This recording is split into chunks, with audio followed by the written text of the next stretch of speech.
Hello tout le monde, j'espère que vous allez bien. Bienvenue dans une nouvelle vidéo, merci d'être là. Dans cette vidéo, on va parler de l'année 2024, de l'année 2025. On va faire un petit plan with me. Je vais parler de moi. Non, je rigole. Je vais vous donner des outils pour faire un petit peu genre votre propre synthèse, des outils que j'utilise moi pour faire un petit reset, capter ce qui s'est bien passé, ce qui s'est mal passé, ce que je veux changer, etc. Les nouvelles résolutions, tout le monde dit que c'est de la merde. Moi, je dis que c'est un super moyen de se dire bougeons-nous le cul. Voilà. À quel autre moment de l'année est-ce qu'on peut se dire vas-y, je vais me bouger le cul, franchement. C'est la meilleure des excuses. Et moi, actuellement, je suis dans un appartement, une sous-loc à Thônes, un super appartement, je suis méga cosy, je suis méga contente. J'ai mon petit micro ici pour mon projet podcast de l'année prochaine. J'ai une super caméra, j'ai un petit chien qui dort derrière moi, j'ai un petit sapin, tout va bien, je suis safe, j'ai du fric sur mon compte, je suis heureuse, je suis contente. Et je suis prête à parler. J'ai l'impression que ça fait très longtemps qu'on ne s'est pas parlé de façon honnête. On va commencer. Étape 1. Définir cette année avec un mot. Un mot qui symbolise cette année. Looking back, en regardant en arrière sur ces 365 jours, comment on peut qualifier cette année avec un mot? Je vais vous donner mon mot, et mon mot est malheureusement négatif, mais mon mot c'est fog. En anglais, ça veut dire brouillard. Pourquoi? Parce que j'ai l'impression que cette année est passée, qu'il s'est passé énormément de trucs, mais que j'ai été dans un putain de nuage opaque. Et que en fait, pour moi, cette année, elle a servi à rien du tout. Elle a vraiment servi à rien. Genre, j'étais dans une roue d'hamster de merde. Et je dis pas que j'ai eu des circonstances qui m'ont rendue particulièrement malheureuse. J'avais un toit sur la tête, j'avais de l'argent, j'avais un job, etc. Mais en fait, je suis pas très contente de moi cette année. Voilà, donc j'ai l'impression d'avoir passé l'année dans un nuage, dans un brouillard opaque. Donc pour moi, cette année, elle est foggy. Qu'est-ce que c'est pour vous le mot qui qualifierait cette année? Encore une fois, le mien est négatif. J'espère que le vôtre est positif. Ensuite, on va faire un petit bilan. Pourquoi faire un bilan? Un bilan, c'est pour capter ce qui s'est bien passé, ce qui s'est mal passé et ce qu'on veut emmener avec nous dans cette prochaine année, dans ce nouveau départ. Prenez un papier, un stylo. On va commencer par la liste des réalisations de ce qui s'est bien passé. Idéalement, mois par mois. Si vous avez la flemme, vous pouvez juste faire un petit résumé comme ça. Je vais vous dire moi ce qui s'est bien passé. Déjà, j'ai eu des jobs de styling réguliers. Je m'étais fixé un but de saving en mai. Et mon but de saving, je vais vous le dire, hein, j'ai rien à cacher, c'était 5000 balles de saving. Et là, j'ai réussi à save plus de 7000 balles. Donc ça, c'est un putain de win. Ensuite, j'ai passé mon putain de permis. Ça faisait tellement longtemps que je devais le passer. J'avais trop la flemme de repasser le code, etc. Et j'ai passé mon permis, les gars, je l'ai eu, donc vive la vie, vraiment. J'ai des gros problèmes d'anxiété, d'hyperventilation, et j'ai enfin décidé de consulter un psy. J'ai dit, mais est-ce que vous pensez que c'est dommage, en fait, d'en arriver à un point où on consulte un psy, etc. Et le psy m'a dit, ce que je trouve dommage, c'est de passer 10 ans à souffrir et de ne rien faire. Et j'étais là, c'est vrai.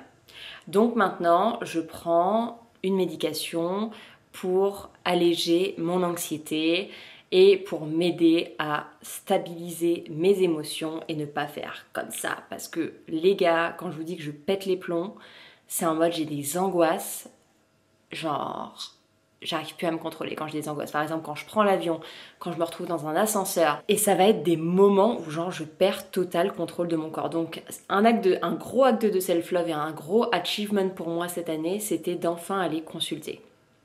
Ensuite, un autre achievement, c'est que j'ai réussi à prendre soin de mon puppy, de mon petit chiot de 1 an et 10 mois et que j'ai réussi à prendre soin de lui, le promener régulièrement, lui payer ses croquettes, etc. Ensuite, il y a aussi un road trip qu'on a fait en mai qui était assez sympa, où on a fait genre 8 pays. Une autre chose, c'était que j'ai avorté et c'est quelque chose qui peut être considéré comme négatif, cependant...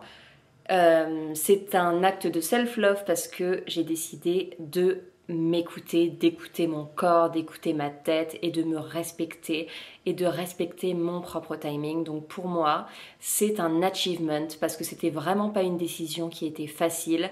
C'était pas du tout un moment qui était facile, c'était juste horrible d'ailleurs. Je pense que vous pouvez voir que j'ai perdu énormément de poids.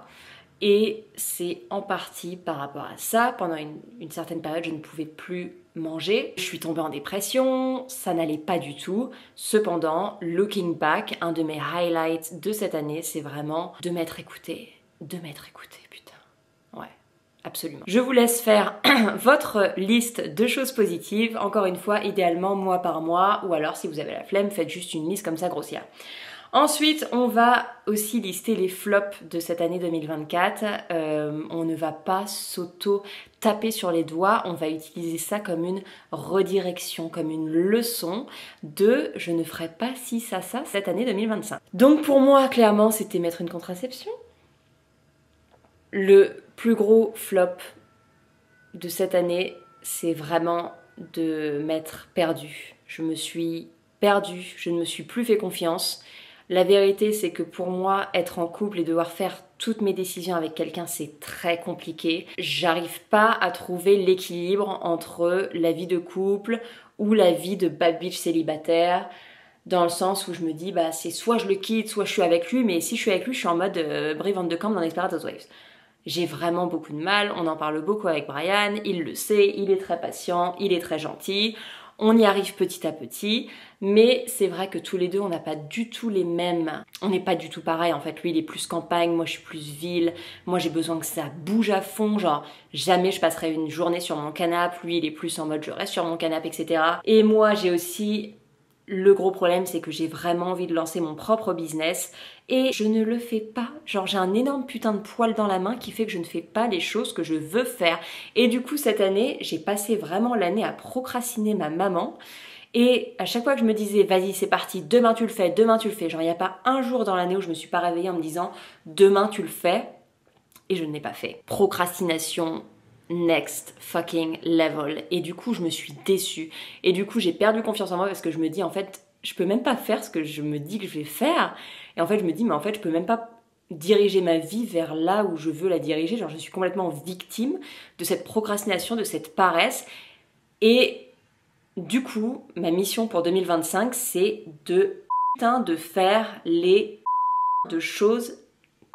Alors la dernière fois j'ai dit beaucoup de gros mots dans ma vidéo et du coup elle a été démonétisée, donc je vais arrêter de dire autant de gros mots. Maintenant avec ces deux listes, on fait une petite conclusion de ce qu'on veut emmener ou pas dans notre nouvelle année 2025. Ça peut être des routines, ça peut être des habitudes à prendre ou à laisser, ça peut être des gens, ça peut être des relations de couple, amicales, familiales. Et de là, on arrive à capter un petit peu la vibe de 2025. Ensuite, et c'est là que c'est très très cool, nous allons établir un petit mood board visuel. Je vais vous proposer un autre concept que le mood board visuel, c'est le mood board de mots. Genre, les images c'est un petit peu chiant à rechercher, etc. Mais souvent ce que je fais, et avant je faisais ça tous les matins, c'est que je prends genre mon bloc-notes, qui est d'ailleurs là, et je vais marquer tous les mots qui m'excitent, genre qui me font ressentir quelque chose. Moi je suis très très littéraire, j'adore lire, etc. Et il y a des mots, des thèmes qui me font vraiment vibrer. Donc essayez cet exercice, je pense que c'est pas pour tout le monde, mais pour moi c'est un exercice qui me fait genre qui me donne des petites vibrations dans mon petit cœur. Si vous êtes plus visuel, alors faisez un mood board. Si vous avez le time, faites les deux. Comme moi, j'adore faire des mood boards. Pinterest est notre meilleur ami. Et pour lancer des recherches cool, je vous suggère de mettre votre mot-clé, donc par exemple Range Rover, et de le suivre par le mot esthétique. Ceci n'est pas une blague, ma caméra a overheat. J'ai tellement filmé ce matin que ma caméra a surchauffé et elle s'est littéralement arrêtée. Une fois que vous avez fait votre vision board, je crois que j'en étais ici, on va faire un truc que j'ai vu sur TikTok. Et en fait, la meuf disait genre, j'ai fait mon vision board et en fait, chaque image, j'ai décidé de la remplacer par une image de ma vie, de ma réalité. Donc en fait, chaque photo, donc par exemple, je sais pas, genre, je vais prendre gros, hein, je vais prendre mon exemple à moi parce que c'est un de mes rêves de cette année, je veux m'acheter une Range Rover. Je n'ai absolument pas les moyens de m'acheter une Range Rover, mais on peut toujours rêver. Je crois en la manifestation, on verra à la fin de l'année prochaine ce qui se passe. Donc je mets une photo de Range Rover du coup dans mon petit mood board sur Canva. Et du coup mon but va devenir de remplacer cette photo de Range Rover par ma propre photo de mon propre téléphone de Range fucking Rover quand j'en aurai une. Évidemment c'est un exemple assez gros, mais vous avez compris la vibe. Un autre truc aussi qui peut être utile, une autre méthode, c'est peut-être que tu nous regardes Nathalie, ma pote Nathalie qui habitait à Londres, qui a déménagé à Margate et qui a ouvert son propre restaurant d'ailleurs, genre vraiment une girl boss de ouf. Avant elle avait sa marque de masques, pardon. Et elle est vachement genre je m'écoute et je suis très genre goal driven. Et je me rappelle une fois on était dans un café toutes les deux et elle m'a dit ouais moi ça va super ce matin j'ai écrit mes goals pour les 3 prochains mois, pour le trimestre etc. Et j'étais là genre d'accord.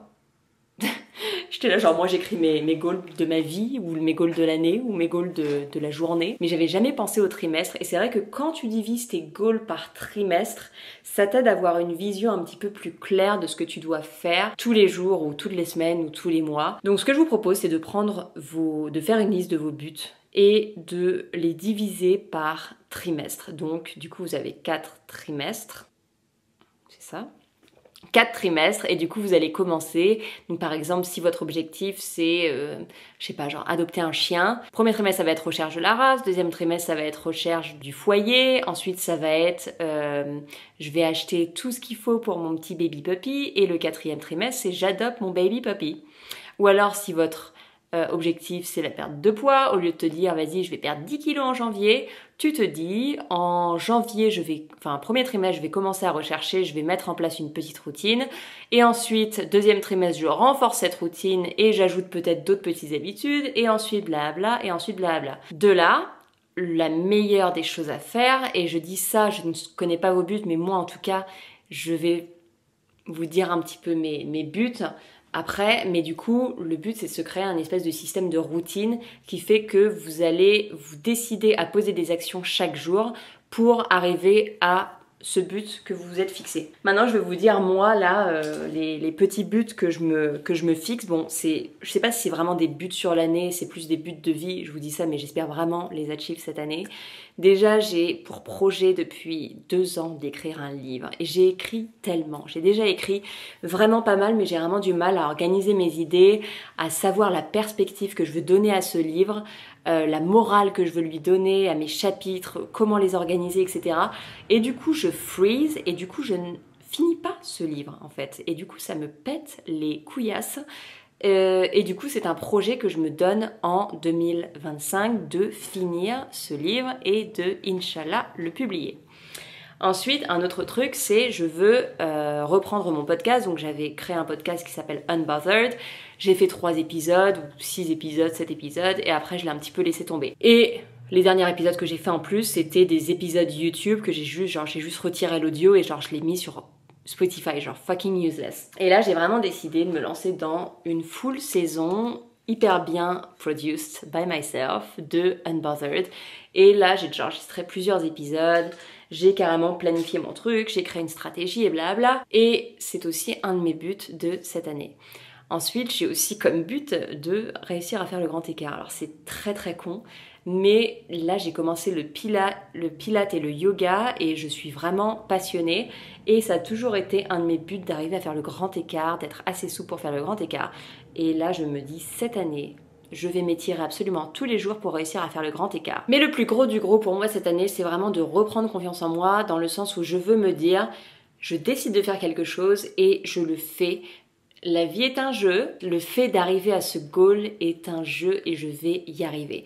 J'ai vachement, comme je vous dis, perdu confiance dans le sens où je ne fais pas les choses, je procrastine, je fais autre chose, toute mon énergie mentale part autre part, notamment dans ce qui s'est passé cette année, ma relation, etc. Et je ne veux plus m'auto-saboter comme ça. Donc c'est vraiment genre pour moi la grosse résolution de cette année. Voilà, j'espère que cet épisode vous aura plu. N'hésitez pas à commenter, liker, partager.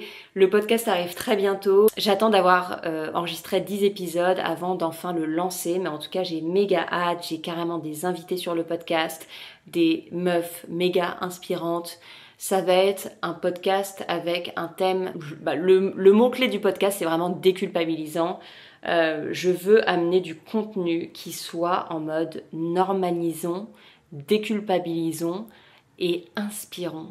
C'est littéralement les 3 mots-clés de ce podcast. J'ai envie d'amener des conversations et j'ai envie que ces conversations donnent un effet de « je suis normale en fait ». Putain mais ça arrive pas qu'à moi, je suis normale. Et c'est ce que je dis d'ailleurs dans l'intro de ce podcast, les romans de meufs genre Lena Dunham ou Dolly Alderton, c'est des romans d'essai sur leur vingtaine et c'est vachement raw, c'est vachement cru, c'est vachement honnête et c'est exactement ça que je veux amener dans ce podcast. C'est des histoires vraies, c'est plus l'esthétique des réseaux, c'est plus de l'influence, c'est vraiment genre de vous à moi, de mes invités à vous, des conversations vraies et on garde le côté inspirant parce que justement le fait de se dire mais en fait c'est pas que moi, je suis normale et vive moi, je suis géniale dans le fait que je suis unique. Pour moi c'est de la grosse putain d'inspiration. Voilà, j'espère que cet épisode vous aura plu, je vous fais des bisous et je vous dis une bonne année 2025. Bye!